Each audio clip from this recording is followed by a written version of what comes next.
This is Miss New Jersey, and you're watching On the Issues with Nicholas Ballasy. I'm Chris Matthews with On the Issues with Nick Ballasy. I'm Chris Wallace, and you're watching On the Issues with Nick Ballasy.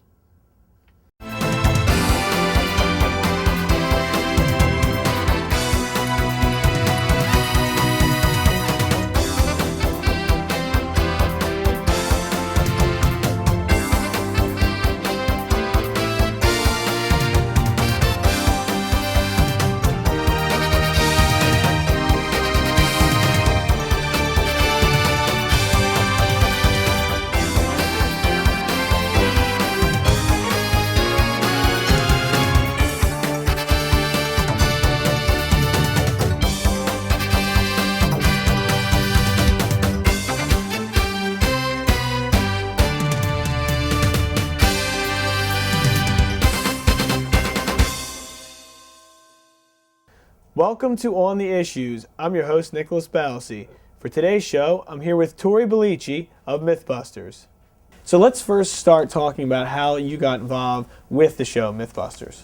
I was working with Jamie and Adam for probably about 10 years before the show even existed.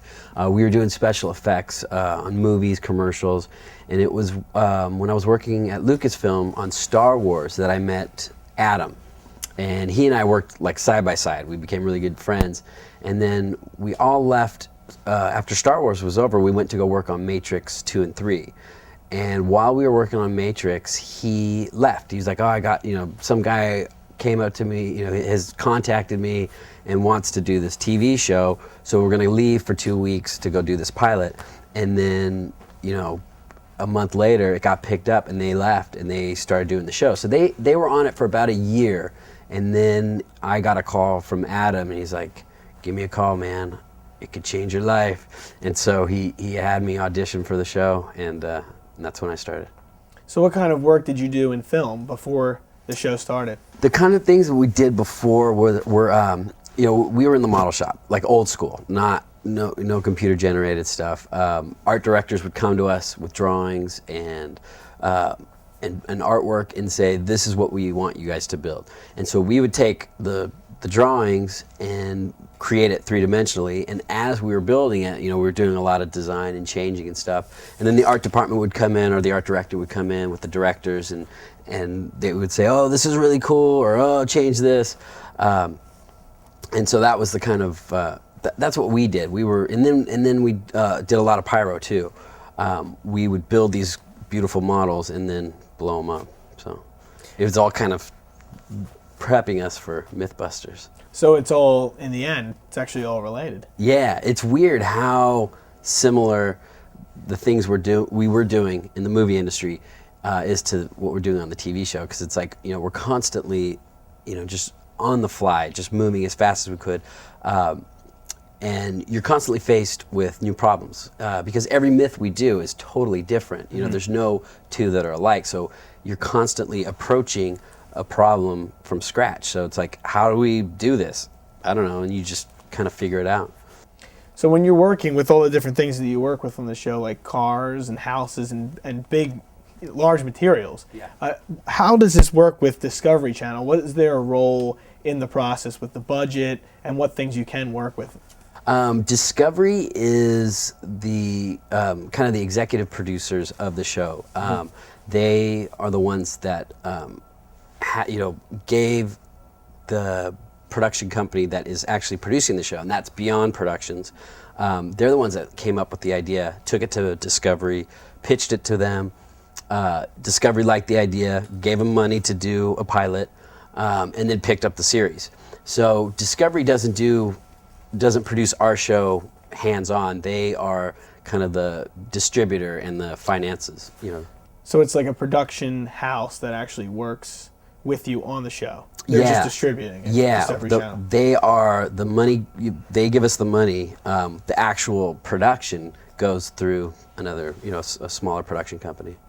As far as the materials that you've used during the show, are there any things that you have a favorite to work with? Yeah, I mean, it's a given. Anytime we blow something up, it's always fun. But we just did Alaska Myths, And one of them was, if you're driving down the road and you're about to hit a moose, is it better to speed up or slow down? And the whole idea is if you speed up, you hit the legs and the mass of the moose will go over your car and will cause less damage. So we made a 700-pound rubber moose and crashed about 6 cars into it. So that was a fun day. That does sound pretty fun. It's not every day you can just, blow stuff up like that. So I read that you're working with sharks now on the show. Yeah, we're doing, right now I've never been scuba diving before, so I'm getting certified because we're going to the Bahamas in 2 weeks to test, we're doing Shark Week. So we have a bunch of new shark myths that we're going to do. One is, and this just, you tell me if this sounds like a good idea, we're going to put chainmail suits on and then chum the water for sharks and then get into the water, and then one of us is going to lay still and then the other is going to thrash around and see which ones attract more sharks. If you have the guts to do it, yeah. Doesn't that sound like a really bad idea? It does sound like a bad idea, but if you're not nervous, I mean, no. Go for it. Apparently, the chainmail suit is supposed to stop the jaw, the teeth from if they come at you, digging into your skin, but they can still break your legs. So when you're scuba diving, that's the stuff that they normally wear, I guess, when they're around sharks. Or this has to be heavier, I guess. No, normally, with these reef sharks, I guess they're pretty friendly. As friendly as a shark can be. But there's not a lot of attacks. However, a bull shark just attacked a guy in the Bahamas and he died. I don't know if you saw that in the news. No, I didn't hear that. But I know that stuff is happening. So. Yeah. So normally you wouldn't go into the water with this chainmail suit because it's really heavy. But they just want to make sure in case because we're trying to get these sharks to attack us, they don't want to take any chances. Are there situations in the past where you've felt nervous? There's a lot of experiments that going into it, it's like, why are we doing this? Like we just did, what did we do? Oh, we did skydiving myths from Point Break, the movie Point Break. And we were testing, can you have a conversation during free fall? And so we had to go skydiving. And I've never been skydiving before. And it's probably one of the coolest things I've ever done. But when I don't know if you've ever... No, never did. A friend of mine has, and she says that was the most amazing thing that she's ever done. It was just such an experience. It is, except there's a moment where the door rolls up and you're, 15,000 feet in the air, and you're like, wait a minute, I'm supposed to jump out that door? So it's just your mind just goes through this like survival mode of like, no, don't do it. But then, you do it anyway, and it's the best feeling. So yeah. There's so many times when, we're about to do an experiment. It's like your adrenaline's running. Was there a time where you said, this is probably going to be the outcome, and then it was completely different than you thought it would be? Yeah, we did. We red flag to a bull. And the whole myth is that the color red will infuriate a bull and cause them to charge. So we tested that. And we discovered that they're colorblind, so they're not they go after movement. But then there was one kind of side myth that we were testing. It's called China in a bull, or a bull in a china shop. That phrase? Oh yeah, the phrase. Yeah. Yeah. And so you imagine a bull in a china shop, and he's just tearing up shelves and knocking over china and just destroying the place. So we took this 20 by 20 pin, and we set up shelves and put china in there, and we let a bull in, and the bull just kind of weaved through the shelves and wasn't touching anything. And so we're like, this is crazy. So then we let 2 in, and they were just running around, like not even knocking anything over. And finally we had 3 in, and we had to get up to like 4 before they bumped 1 over. And it was just like, that phrase is completely busted. It's like, they are so graceful and so that was one of those times where you're like, this is going to be cool. They're going to trash this, these shelves and knock everything over. They didn't touch a thing. So there you go, something that obvious where it's in a saying, and then you go and test it. It's the way you like before you do the experiment, you're like, this is the outcome. They're going to trash the thing, and then it was completely different than we thought.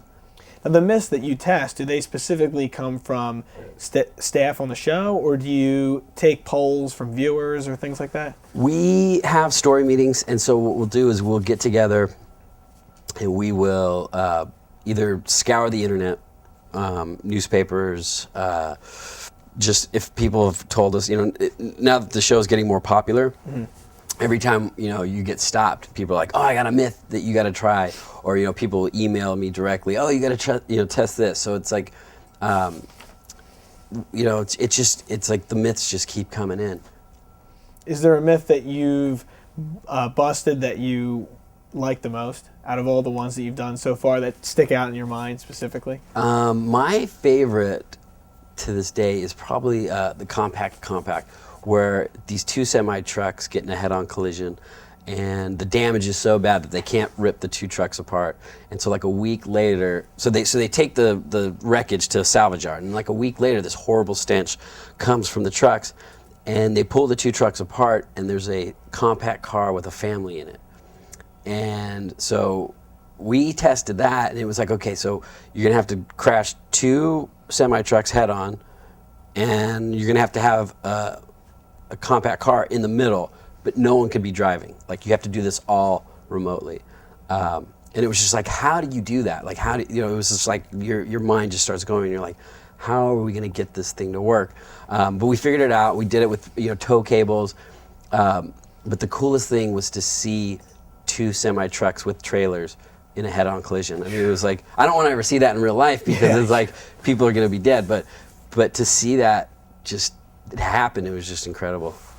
And then, like you said, a lot of that relates to film, because I've seen like behind the scenes stuff with the movie Kingdom, and they had all these crash test dummies and stuff in there, and because you can't have people in there, right? It's all remotely done, and it's amazing that they have so many things that have no one in it, and it totally looks like from the shot that there's heads in there, right, in the actual. And that's why, I mean, that's what's so cool about Mythbusters is we have to use all the things that we've learned in the industry, over the years working in special effects.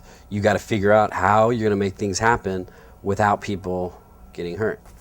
And you have Buster, the crash test dummy. Yeah, Buster, he comes in handy.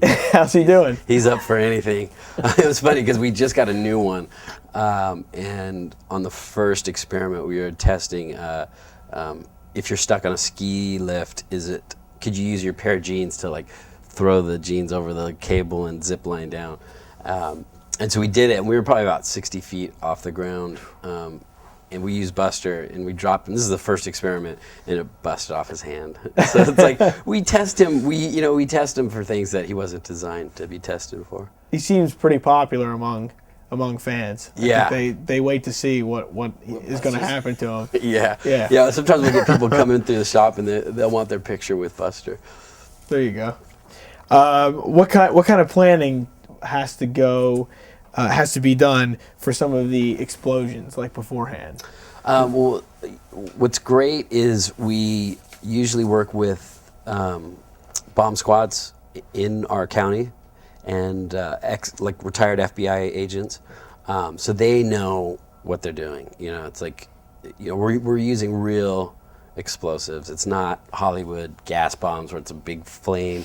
Yeah. It's serious stuff. So it's important that we have them there, because we don't want anybody dying. And it's like the stuff that and they're so nonchalant. I mean, they've been working with this stuff forever that they're just like, whatever, and they're putting their bombs together, and you're sitting there going, that could kill you right now, because you're doing some things that are pretty scary. You're putting people's lives in danger. Yeah. And I'm sure viewers are picking up on these kind of things. How does the show actually address viewer safety?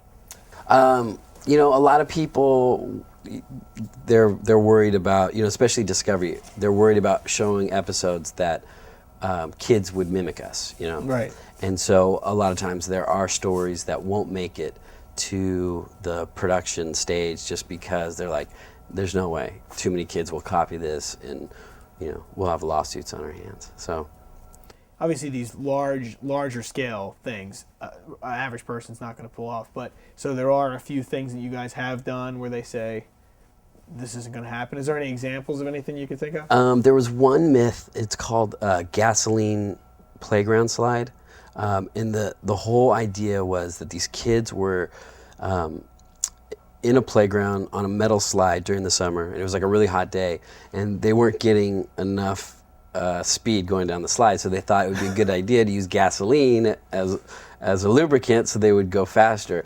And then whether it was either like the friction from their jeans or spark from a piece of metal on their jeans hits the metal slide, and the whole slide goes up in flames. And for some reason, Discovery, doesn't like the idea of kids burning in a playground. For some reason. Yeah. So if any kids are watching, don't try it. Yeah, don't. It's a bad idea. What can we expect from future episodes, other than the shark thing that we were talking about? Anything else? We're revisiting ninjas, more ninja myths, so that's been fun. We were making blow guns all week, and trying to, going underneath the water, popping up, shooting dummies with blow darts. So, and then Shark Week's going to be pretty incredible. There's going to be some fun stuff in that one. During the actual show, I read something about there's a lot of different symbols, like maybe on the clothing or symbols in the background, like on the set or something like that, where they have to exercise censorship. It's usually people who are either sponsors. It's like if we don't have permission to show their product, then we have to black it out. So it's like you'll see us on days where we'll have a tractor, if we're using a tractor, and we have to go with black tape and tape out everything. So it's usually just because we don't have Discovery's permission to show their product. All right. Yeah. Well, thanks a lot for taking time. You're welcome. To talk to us. Thank you. That's all the time we have for this week's show. I'm Nicholas Ballasy, and thanks for watching.